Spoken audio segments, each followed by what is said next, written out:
Welcome to Channel 18 News. I'm Jim Rogers. A house fire this weekend near Birthright at County Road 4587 and County Road 4582 is under investigation by the Hopkins County Fire Marshal.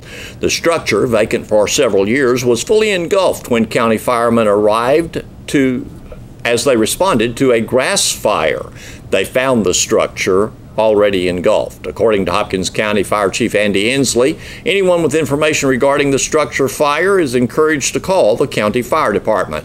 He said no arrests have been made at this time. Fleeing a Hopkins County deputy, avoiding DPS spikes by driving into the ditch and onto oncoming traffic, using a church parking lot and the pasture surrounding the church, these were just a few of the reasons why Scott Allen Moore, age 19, is in Hopkins County Jail, charged with evading arrest, detention with a motor vehicle. It's a felony 3. He's being held on $35,000 bond. The deputy attempted to stop Moore for a traffic violation, and when the officer turned on his overhead lights, Moore sped off on Farm to Market Road 69, turned down County Road 2320, and used several other county roads in his attempt to evade arrest. He passed several people on riding lawnmowers on roadways. DPS troopers attempted to use spikes, but Moore again utilized the ditches and went into oncoming traffic. He drove through the parking lot at Elm Ridge Baptist Church and the pasture next to the church, then on to State Highway 11 and onto FM 1870, where he was finally stopped and arrested. During the chase, a DPS patrol unit was involved in a minor accident.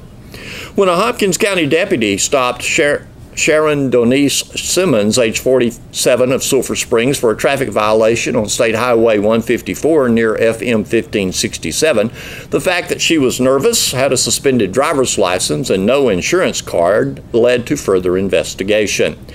As the deputy checked the registration on the vehicle, it was found that the registration was fictitious. The registration was for a totally different vehicle. With consent to search, it was found that Simmons was in possession of a controlled substance, penalty group 1, over 4 grams and less than 200 grams. She was charged with possession, driving while license is invalid, and displaying fictitious altered registration. She's in Hopkins County Jail on a felony 2 charge, held on a $20,000 bond. Although it looked like county equipment was being used in building a shooting range and building a new driveway at the home of a county commissioner while the county commissioner's road was being repaired for the first time in 20 years. Beth Weisenbaker, Commissioner Precinct 1, said she and her husband, County Republican Chair Donnie Weisenbaker, are paying for the work performed at the residence by a private contractor using personal funds. John McLean is doing the work. He owns and operates equipment that not only looks similar to the county equipment, it is the same make and model as the equipment used by the county in that precinct. A county resident stopped to take pictures of the work, was approached by McLean, who tried to explain the circumstances. However, McLean was not convinced. He convinced the resident of the particulars of the situation. Weisenbaker wants to assure residents in the county, and especially those in her precinct, that she will not use county equipment or personnel for personal work.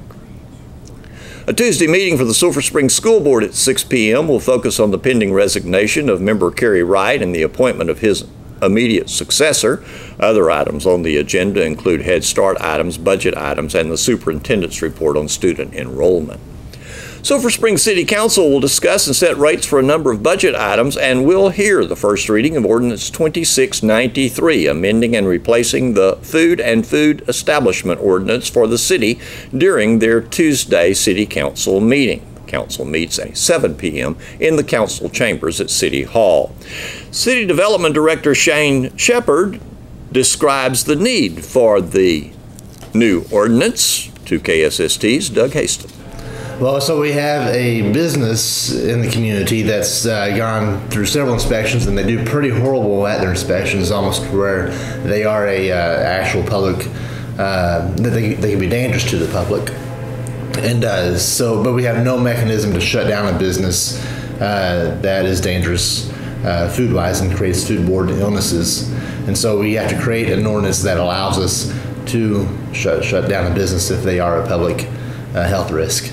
Okay, who does these health inspections? So we have a contractor who's a registered sanitarian. The state of Texas requires a registered sanitarian, which means that you have so many hours in college in science and biology to do the inspection. And so we contract that out with a company out of Texarkana right now, who comes in and he does the inspections, and it's pretty thorough.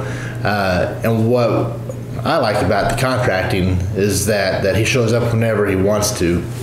So we don't give pre-warnings or warnings that we're coming along to do an inspection. He just shows up, and he doesn't know anybody, so he doesn't. You don't have to worry about the politics of the inspections.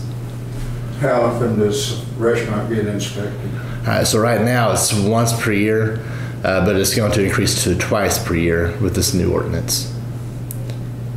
What are some of the other specific changes in this ordinance? That's a pretty big thing, is that is being allowed to shut down a business that's a health risk to the public. And so we had like I said, a buffet that has an issue that we're going to work on after this passes. Okay, if you don't pass an inspection, do you get fined? You don't. Not right now. There's no mechanism to do that. Now, so what happens? You can pass an inspection and still be a health risk. So suppose that you get like 90 out of 100 points on your health inspection report, but you have meat being stored at 60 degrees as opposed to 42 degrees. You can still kill people with that and still get 96 on your health report. And so it's more than just a grade. You have to look at what the demerits are specifically. And so what we're mostly concerned about is stuff that can kill people and get people very, very sick. So the ordinance we've been operating under really has no consequences at all. If you fail an inspection, it really doesn't matter. It's more of an advisory inspection, yes. And this will give you the authority to immediately close it? Mm-hmm. If it's imminent danger, sure. And so basically what we're doing is adopting being able to apply all the rules that the state of Texas has when it comes to their health inspections as well. The numbers, a lot of people want the numbers published, the grades that they get, because it's your score 0 to 100. But those don't really matter either, because you can get a 90 or above and still be dangerous to the health of the public. Okay, and what everybody in town believes, Blue Viney's had nothing to do with this. Blue Viney's had nothing to do with this new ordinance. Nope, it was in the works whenever it's public record, whenever the China House was having problems. And they have some risky things going on there. Will this proposed ordinance have any effect on the downtown food vendors on Saturday night market? It will not. Except we'll be able to shut them down right now with the downtown food market. If we see that they're not in compliance, which they all get inspected every year, but if we find that they're not in compliance, we've always worked with them to get them into compliance pretty quickly, usually right there on site. And that's how it is for most restaurants. I said if they're not in compliance, we work with them to get into compliance on site, and then we'll do a re-inspection. And so we do the same thing with the market vendors right now. Market vendors are only inspected once a year too? If they need to be, we do more, but yeah, right now we do it once a year. If you find one that's not quite in compliance, they get inspected again, yeah, maybe. Or whenever. I mean, again, we don't warn anybody when we're coming. We show up and we do the inspection because you're supposed to be in compliance 100% of the time, not just when the inspector shows up. So downtown vendors are inspected by the same contracted inspector that does the restaurants. Right. So this is an ordinance that will take 2 readings. The final reading will be in October, first Tuesday of October. She's a charter member of the Lone Star Heritage Quilt Guild and a tireless worker for the organization, now headquartered downtown for the annual quilt show. Billy Ruth Stanbridge says reserve Friday, September 16th and Saturday, September 17th for this year's major show of the area, and come see the beautiful quilts, the fun kids events, and much more. This will be our 17th year for the show. And if I remember correctly, I don't believe we got to do one the very first year. But we immediately started in, and I'm sure a lot of you would remember, the kind of the backstage area at the high school that was used for drama practice and that kind of thing. We borrowed heavy wooden stands, and that was how we first started. And gradually we got to move forward to the girls' gym.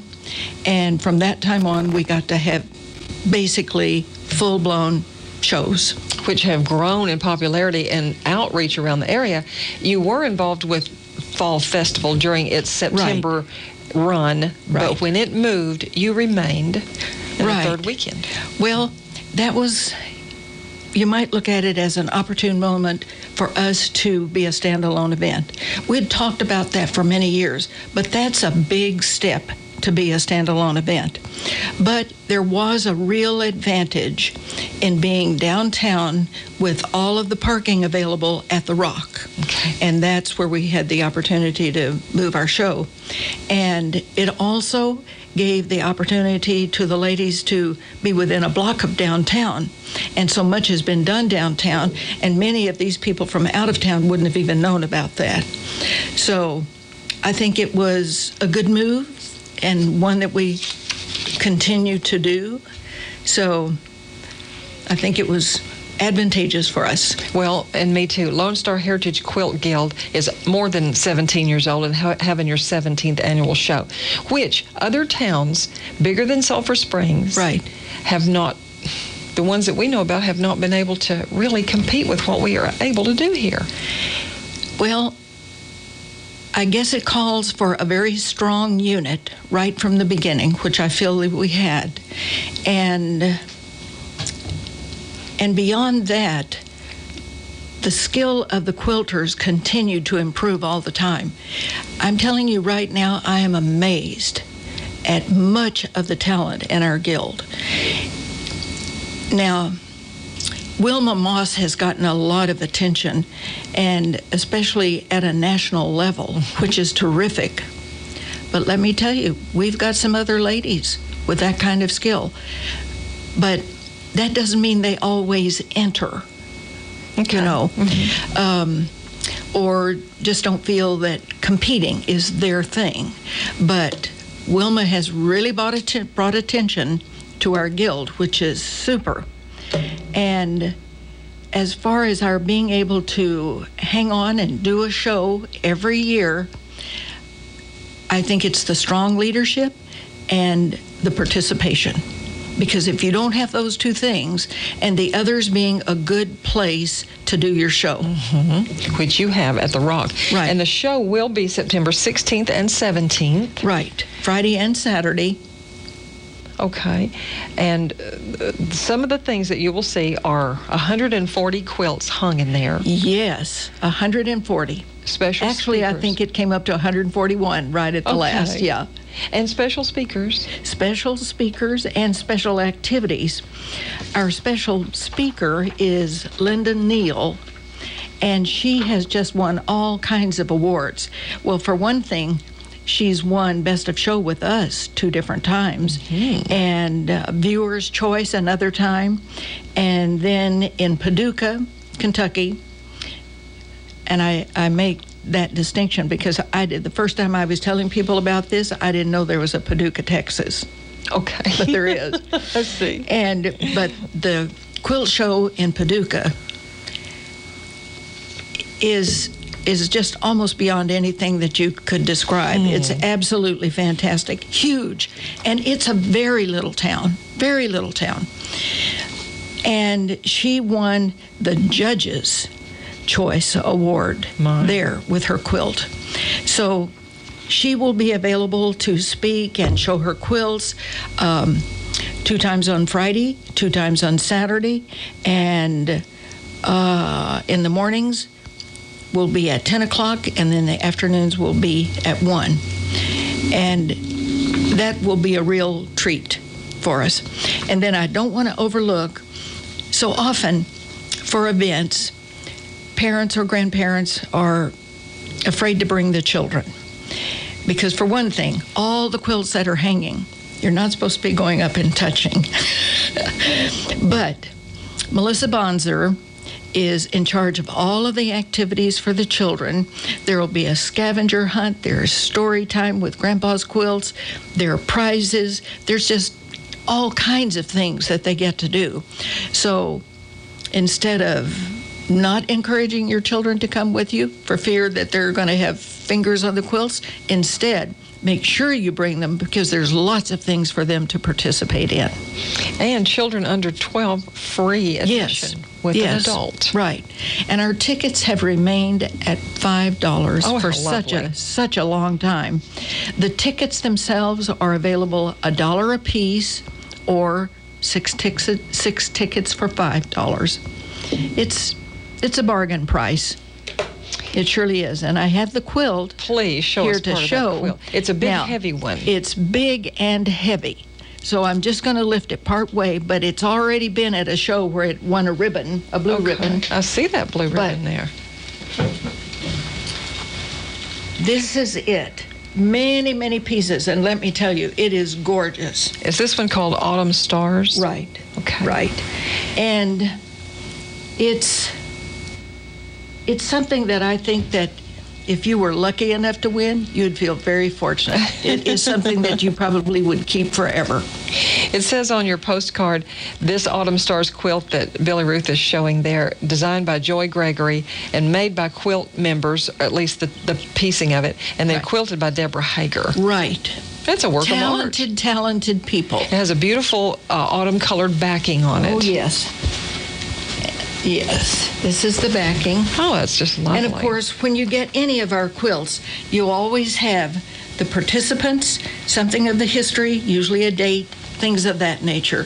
So it just adds to the value of the quilt. Okay. We are going to also tell you about something else. You mentioned treats. Speaking of food, this year. Oh, yes. Goodness, we don't want to forget that. I'm sure all of you have heard about our culinary classes at the high school. And these kids have done marvelous things. So this kind of gave us an opportunity to go in a little bit different direction. Normally, all of us quilters bring food. Mm-hmm. So this time, we have a cafe that the culinary kids will put together. And I think it'll be super. That is so handy because people had to go, well, they might want to go off somewhere and eat lunch, which is fine. We have lots of places downtown, but you can eat there, breakfast and lunch and snacks. Well, and also the vendors are there all day.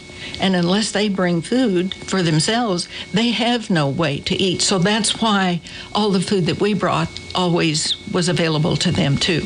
And plus that beautiful area at the Rock. Oh, You're yes. utilizing all that now. Right. So it'll be made into their regular little cafe. The quilt show, September 16th and 17th. That's Friday and Saturday. Right in the middle of this month, which is not this weekend, but the next weekend. It's almost here. I know. Yeah. And it opens at 9, and we go until, I believe it's 5, isn't it? How late do we go? Let me look here. I know that on Saturday, of course, we close earlier because all of the awards are presented. Right. And speakers. Our city manager Mark Maxwell is going to MC that, I do believe, so everybody is encouraged to be there. He will be there, welcoming everybody. Yeah. Here's Don Julian with sports. The Wildcats' usual prolific offense had trouble moving the ball against Seminole Ridge in Florida last Friday.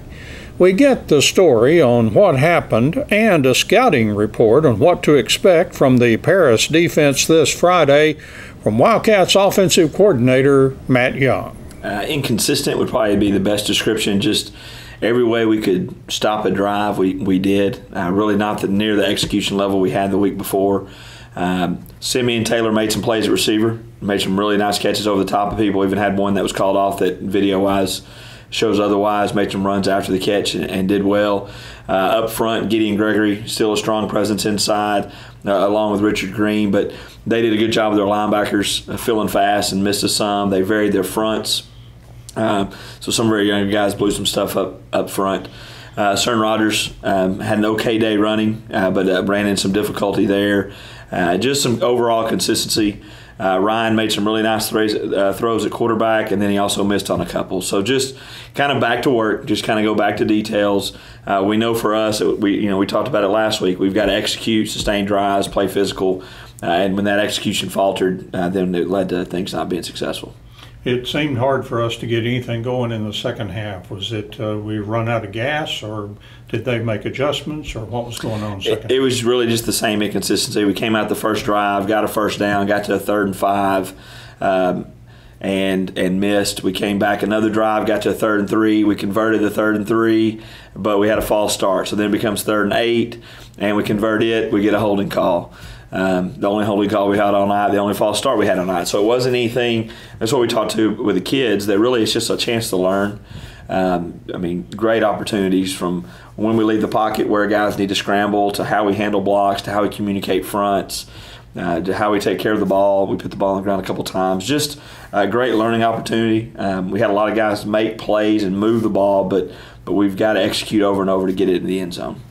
We keep asking the question, the trip, did it have any impact trying to maintain focus and with all the distraction and everything? I would say, always that's a possibility, but it's also going to be a possibility when we just drive to Paris this Friday, that lack of focus, because we deal with teenagers. And so that's always a possibility. Still dealing with a lot of guys. We're still playing sophomores. We're still playing some juniors with their first go-around. You can really see a difference in the juniors who played last year and their ability to focus compared to those that it's their first go-around. So some of those things is still going to be a work in progress. Yeah, focus was probably a little bit of it. Some of it was they were good. They were fast. They were strong. They did a good job. Their kids played really hard and made us have to execute at a higher level, and we just didn't match that on Friday. Okay. Let's talk about Paris a little bit on defense, and what do you expect from them? Speed.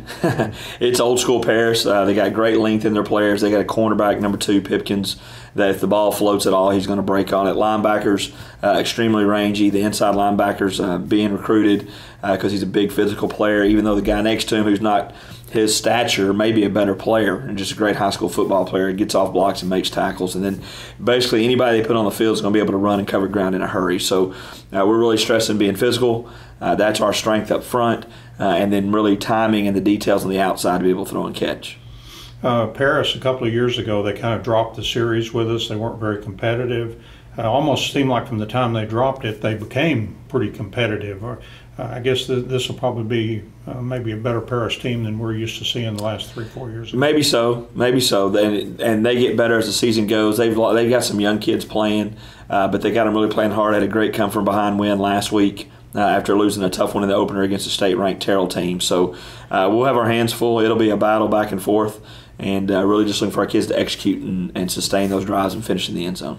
Back when you were in high school, this was a pretty good rivalry. Is still, I don't know if it rises to that either. No, it's not to that status. It's not for these kids. They play them some coming up, but it's not.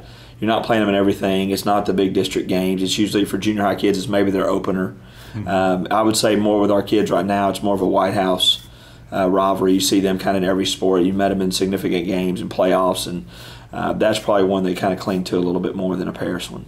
Be a good time for a little bounce back after a setback. Wins are always good. Wildcats defensive coordinator Tristan Abrams says the Wildcats played a pretty good first half and a not-so-good second half against Seminole Ridge in Florida last Friday. And Coach Abrams also tells us what to expect from Paris on offense this Friday night in Paris. The old cliche that you probably heard many times, it was a tale of two halves. I mean, if you watched the Florida State, Mississippi State, or Ole Miss game last night, it's kind of just like that. The first half, we did a great job in defense. I mean, I can't go on about how the emotion and the energy and just the way we played in the first half is just almost somewhat opposite of the second half, and there were some factors that came to play in the second half that I understand, but in the first half we were coming off the ball. really getting after their offense. I actually got a penalty called on me because I was upset that the officials wouldn't call holding, because they were holding our guys because we were coming off the ball that fast and getting in the backfield and making it tough for them to block us.